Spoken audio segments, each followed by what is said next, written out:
안녕하세요. 이부주일학교 유년부 간사 임종라입니다. 간증을 권유받았을 때 어떤 간증을 해야 하나 부담이 되기도 했지만 일하시는 하나님을 돌아보는 시간이 되어 감사했습니다. 저는 안산에 아무 연고지도 없고 오직 병원 개원 시 병동 팀장을 제안받아서 서울에서 딸들을 전화시키면서 이사를 강행하여 안산으로 이사를 왔습니다. 2016년에 안산으로 이사와서 열심히 병원 안정에 노력했지만 2020년 5월 30일로 퇴사를 하게 되었습니다. 결코 우연은 없다. 나를 향한 선하신 하나님 뜻이 있음을 의심하지 않고 절대 긍정, 절대 감사, 절대 겸손 구호를 외치면서 하나님의 뜻을 구했습니다. 왜 이런 일이 생겼을까 기도하면서 하나님을 뜻을 계속 구했습니다. 하나님은 나의 아집, 나의 고집을 하나님 앞에 내려놓고 하나님의 뜻을 구하는 연습을 시키고 있구나 라는 걸 알게 되었습니다. 그래서 저는 병원을 퇴사하고 수술 상담실에서 2년간 근무를 하게 되었고 수술 상담실을 그만두고 한 달에 절반만 일하는 야간 간호사로 이직을 하게 되었습니다. 20년 만에 평간호사로 일을 하고 밤근무를 하니 어린 친구들과 잘 지낼 수 있을까 하는 두려움과 병동 간호사를 50대에 시작하는 두려움도 있었습니다. 입사 6개월 차에 간호과장님이 제가 야간 간호사로 역량이 부족하다고 다음 주부터는 낮번 간호사로 일하라는 통보를 받았습니다. 그러니까 근무평가표에서 점수를 제대로 못 받았다는 말에 너무 황당하고 창피하고 어이가 없었습니다.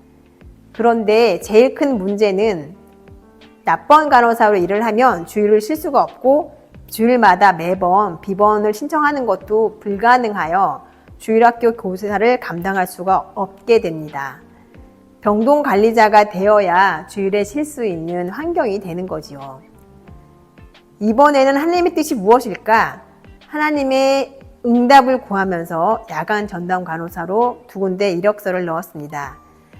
내심 불안한 마음도 있었지만 절대 긍정, 절대 감사를 외치면서 하나님의 인도하심을 기다렸지만 일주일이 넘어가는데 면접 오라는 전화가 안 오니까 부정적인 생각이 자꾸 드는 건 부인하기 어려웠습니다. 이력서를 넣은 지 열흘째 요양병원에서 전화가 왔습니다. 면접을 보고 출근하기로 했습니다. 하나님께 감사합니다. 인생의 마지막 종착역인 요양병원에서 어르신들을 보면서 삶의 유한성을 많이 느낍니다. 이곳은 암 환자분들도 입원하는데 위급 상황 발생 시 생명 연장을 하지 않는다는 동의서를 받고 입원합니다.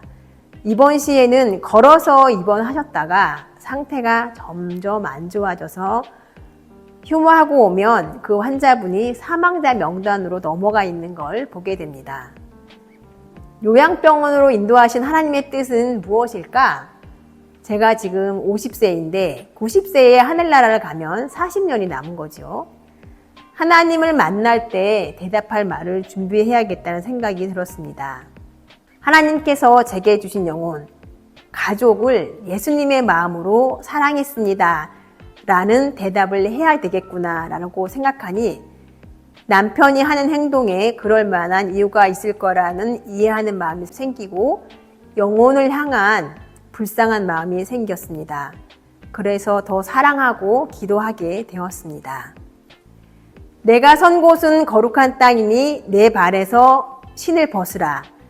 하나님의 주인 되심을 계속 연습하고 증명하는 것이 하나님의 자녀임을 고백합니다. 항상 인도해 주신 하나님을 찬양합니다. 감사합니다.